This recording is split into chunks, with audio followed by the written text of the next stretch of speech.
All right, welcome folks. Mil-Spec Ops Monkey here. This is going to be your Monkey Minute for this week. I'm changing things up a little bit because I want to go into the data around volcanic activity because I feel it is very important that we understand that and why I have been kind of keying in on that activity for my biblical news reports. Okay, has volcanic activity been going on? Yes, it has for thousands of years. But let me just show you the data, and you're going to see why I think it's important to understand this, okay? Now, if we go back, if you remember, I did a show on the collapse of Rome, okay? And if we go back and look at that, it didn't just happen once, it actually happened twice. And so what they're finding is back in 44 BC, there was an extreme climate change event that caused crop failure that actually induced civil unrest. And it caused all kinds of havoc in the Republic of Rome, which caused it to actually change over to an empire. Now, what's crazy is what they're saying is that this climate change was it was a volcanic eruption out of Alaska that actually caused that. Okay, and so but it's not just that. They're also looking at another volcano, which is Mount Etna. That actually exploded right around that same time. So Mount Etna is actually going off right now as we speak, okay? Now, this isn't the first time that has occurred. If you go back and look at history after 44 BC, it happened again in 535 to 536 AD, and they experienced the exact same thing. And now that was around the time of the collapse for I think the western part of Rome, okay? And so what that did was it caused drought, it caused crop failure, famine, and then they had a mass civil unrest happening as well. Now, it wasn't just that caused the Rome to collapse, part of it, but it also they had the Black Plague going on around that same time, and so that is another one of the elements. But if you look at that and you talk about the four horsemen of the apocalypse, and you look at that cascading effect that takes shape. Just from a volcano erupting, it just sends you right down the path of famine and pestilence and plagues, okay? And so that's why it's important. Economic collapse. That right there, volcanic activity will send countries into war because of food shortages and things of that nature. So this is why I'm keying on it, okay? Now, let me just show you some of the data. It's not our imagination, okay? If you look back just from 1800 to 2000 at the uptick in volcanic activity, now the red line, the upper red line, that's going to be your mean or your average, okay? Same thing on the lower line. But what you see in the black line are the spikes of volcanic activity and eruptions, both on the top and the bottom line, okay? Now, that's important because remember, Matthew 24 talks about birth pains and talks about earthquakes in diverse places. And so if you notice, if you've ever looked at a graph on birthing pains, it is an increase and it is spikes up and down, okay? And so these birth pains come and go. They come and go, but they increase over time, and that's what that upper line trend is showing, okay? Now, if you think, all right, well, we've always had volcanoes. This is just one of those things. You've never had it on this level before. This is unprecedented in terms of the amount of volcanic activity that's going on around the world. And so I want to show you, go look at this timeline. Over the last 10,000 years, and remember, there are periods within this from left to right as you get across it where they had 18 months without any sun, all right, on certain places, and I know that took place in Italy in the 1800s, but it also took place in 535, 536, which caused crop failures. And all it did was change the temperature in the region by 2 degrees Celsius, and it sent them into calamity, okay? Now, look at this graph, left to right. It's you can see little tiny dots all the way across, but then you get into the 20th century and look at the uptick. It's not our imagination. This is why I'm concerned, because this is going to drive a lot of change into the planet, okay? Historically, this is the highest. I mean, that is astronomically high, okay?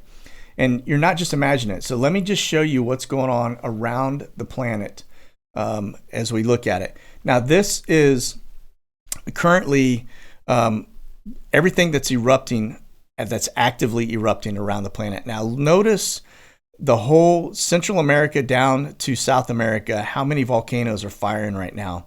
All right. Now, if you go look at the earthquake data, and again, I'm not an earthquake guy. Dutch Cinch is going to be your earthquake guy. But go look from April 14th to today at the same region right in here at the amount of earthquakes. They're not massive. They're little 3.5s and up, maybe a couple fives in there, but it is like hundreds. It's absolutely crazy. So this area, for some reason on the plate, is just getting ready to fire. This is Mount Etna in Italy. That is one that they believe caused part of the calamity in ancient Rome, currently firing right now. But you've got them all over. Now, here's the only good news from that. Now, you've got the Iceland one here too. Now, these in Iceland, when you start talking about the one like up here in Alaska, when those go, because the flow of winds across the planet and the jet stream, etc., those are going to impact probably Europe. Alaska will impact the United States if it's a big one. However, it will impact air travel, okay, because you can't fly into that stuff. It will wreck an airplane, okay? Now, that is what we see happening. Now, let me go over here to, now this is the Smithsonian Tracker, and this is tied to USGS, so take it with a pinch of salt because they don't always report on everything, although I found this one to be pretty accurate. But this is from the 7th to the 13th of April, so it's about a week old. It's not the latest. I'm sure there's going to be more added to this because we've had stuff that actually has started to fire up in Alaska that's not on here. So, but this is the top 7 right now that are currently active. Okay, Guatemala, you've got St. Vincent. Okay, and we saw that one just recently. The St. Vincent was actually pushing ash all the way over to the African continent there for a little while. And so the only one on this list that we really got to watch that's a super volcano is going to be this one right here, and that's in Japan. Now, this is the super volcano. This is just one that's on that same mount, and that's that it's continuing to kind of spew and release. Okay, but now let's go look at super volcanoes. These are the game changers. None of these are on our list with the exception of that one in Japan I just showed you. But there are 18 of them around the planet that if any one of these go, it's going to be calamity. Okay, they are game changers. Right now, none of those are on our list that are actually going off and erupting. Everything is non-super. Okay, so that gets me back into why am I showing you this? Why is it biblical in nature? Okay. We talk about the 4 horsemen of the apocalypse. You talk about the things that drive the cascading events and how this could be a trigger, okay? That's how God works, all right? But let me just show you something because this is going to open your eyes. If you go look at the word, okay, from a biblical perspective, you look at what it tells us scripturally. Look at the descriptions. Now, every one of these are related to, scripturally wise, are related to the day of the Lord, okay, which means God's wrath. That is the day of reckoning, okay. Now, if you look at this, it kicks off, you got Revelation 6:12, okay, that right there, what does it talk about? Great earthquake, the sun became black as sackcloth, and the full moon became like blood. Now, if you look at how volcanic ash spews and blocking out the sun, it will certainly do that, and if it's the right, thickness or whatever, it's going to block out everything, including the stars, all right? But every one of these, Joel 2:30, Matthew 24:29, Ezekiel 32:7, Isaiah 13, Joel 3:15, Amos 8:9, and then even Revelation 9:17. There are others within the Bible as well that reference the day of the Lord, but every one of these are talking about the day of the Lord. Now go look at what it says, and you're going to see this commonality across every one of these scriptures that talk about earthquakes, smoke, coals of fire, clouds, fire, columns of smoke, sulfur, the stars being darkened, the sun darkened, the black as sackcloth.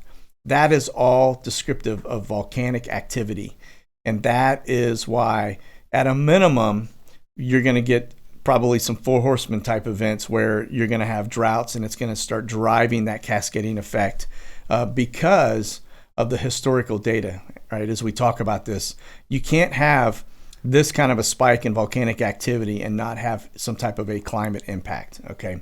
And so that's why I'm keen on this. We need to all be just praying about it and keeping a close eye on that, okay? All right, folks. That's going to be my monkey minute for this week, but I just wanted to show you the data. I wanted to show you scriptural references so that you understand why I am keying in on this. If that is making you crazy, just remember, salvation is as simple as ABC, right? A, admit that you're a sinner. B, believe Jesus Christ is the Lord and Savior. And C, confess with your mouth that you are a sinner and just ask Jesus to come into your heart, okay? If you are saved, man, be praying, be helping, be prepared, because I think things are about to change for us here. So that's it. God bless. Monkey out.